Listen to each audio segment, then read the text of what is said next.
Welcome to Cartoon Land.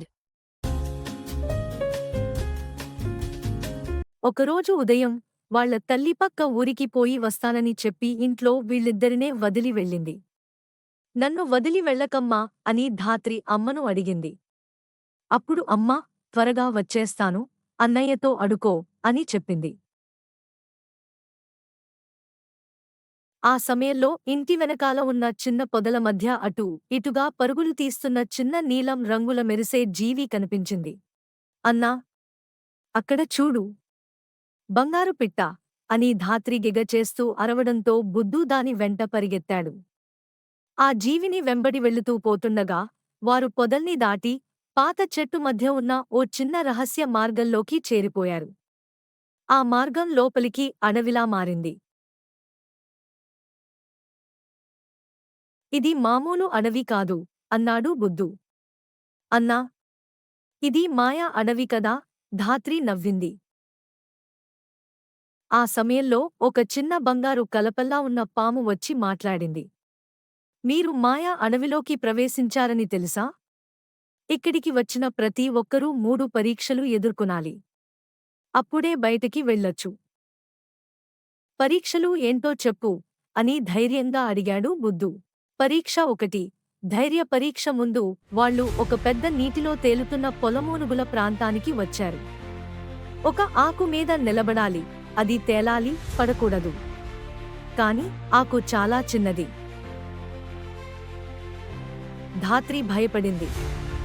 అన్నా, నేను పడిపోతానేమో.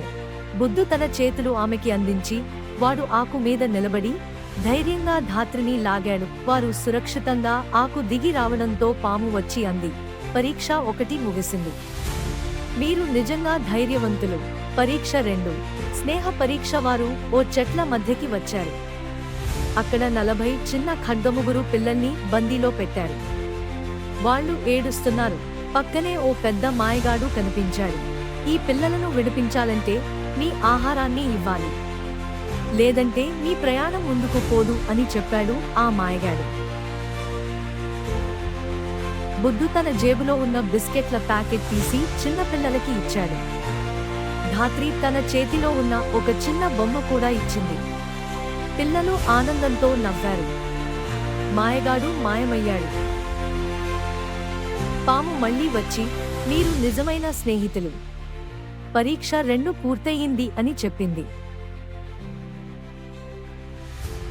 పరీక్ష 3, నిజం పరీక్ష. ఇప్పుడు ఒక అద్దం గది. అక్కడ బుద్ధు ముందున్న అద్దంలో తనే కనిపించాడు. కానీ విపరీతంగా చిరిగిపోయిన వస్త్రాలతో ఏడుస్తూ ఉన్నట్టుగా. ఒక శబ్దం వినిపించింది. నువ్వు నీ చెల్లెల్ని త్యాగం చేస్తే నువ్వు తల్లి దగ్గరకు వెళ్ళవచ్చు, లేకపోతే ఇక్కడే ఉండిపోవాలి. బుద్ధు ఒక క్షణం కూడా ఆలోచించలేదు.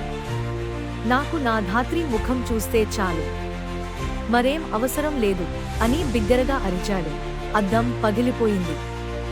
వెలుగు పరచింది. పాము చివరిసారిగా వచ్చి, మీరు నిజమైన ప్రేమను చూపించారు. 3వ పరీక్ష కూడా విజయవంతం. మీరు మాయా అడవిని విడిచిపెట్టి ఇంటికి వెళ్ళవచ్చు అని చెప్పింది. ముందు ఒక సువర్ణ మార్గం తెరచింది. ఇద్దరూ నవ్వుకుంటూ గెంతుకుంటూ బయలుదేరారు.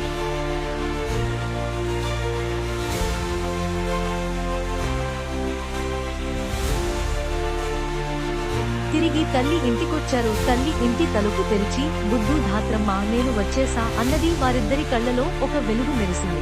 చిన్న వయస్సులోనూ సాహసానికి అర్థం తెలుసుకుంటారు. బుద్ధు, ధాత్రి జీవితం ఇకపై ఎప్పుడూ ఒక జ్ఞాపకంగా మాయా అడవిలో మొదలైంది.